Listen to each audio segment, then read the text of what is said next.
between what we leave behind and what lies ahead.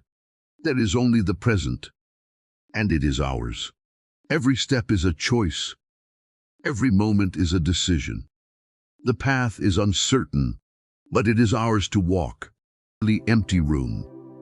The suitcase was closed, but the decision was not. It wasn't an escape. It wasn't a dream either. It was simply the moment when staying began to hurt more than leaving. And he wondered when, exactly, that had changed. For years, he believed he just had to endure a little longer. One more job that made no sense. One more relationship that had already ended without ever truly ending. One more day pretending everything was fine. Maybe because enduring felt easier than admitting something had to come to an end. The people around him didn't know, and maybe they never would. Not because he didn't care, but because explaining would require words he no longer had.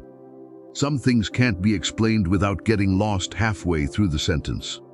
He thought about Sundays, about familiar faces, about places that, even when they hurt, still felt like home.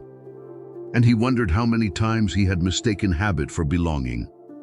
He also thought about the silence of starting over in a place where no one expects anything from you, where making mistakes doesn't disappoint, where simply existing is enough.